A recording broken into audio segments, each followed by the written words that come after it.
we said in the introduction, you're controversial. The Republican National Committee has released a video of you.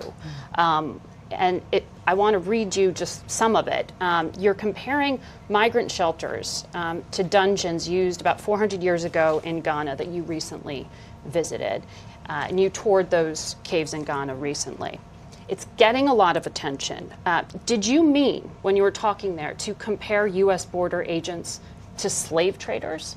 So I'm only controversial because people seem to want the controversy. We arrived in Ghana, and one of the first things we did was to visit what some would say is a castle, but they were dungeons.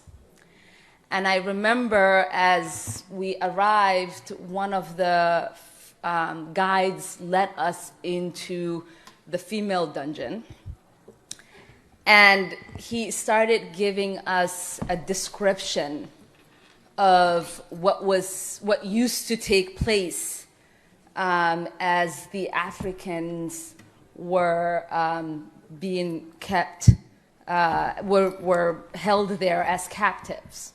And every time he gave a description, I'd had this sort of flashback to an image that I saw on TV in Libya, where you had Africans in a small room that were now captives. And that image was from today. And every time he would talk about the separation of the kids and from their parents, and how they would have young girls be in the same dungeons as the women, or they would have young boys be in the same dungeons as the men. I couldn't stop seeing images of the current camps we have here at our borders in the United States.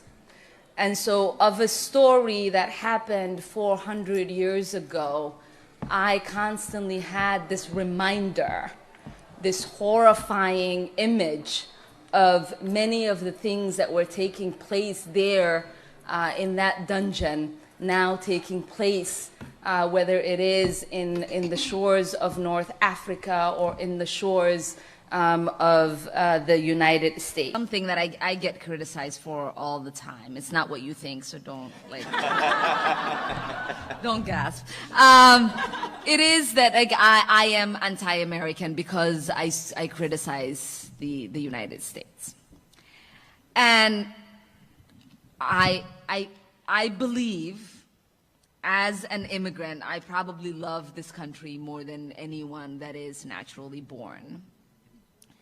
And because I am ashamed of it continuing to live in its hypocrisy, that I work so hard to make sure that others who've had that, why just be American, why don't you be more like an American, can continue to say that. Why can't you be more like an American? Because it used to be a very positive thing.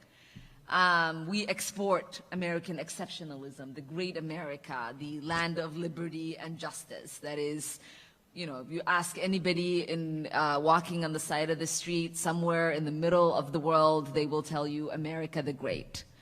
But we don't live those values here. And so that hypocrisy is one that I'm bothered by. I want America the Great to be America the Great.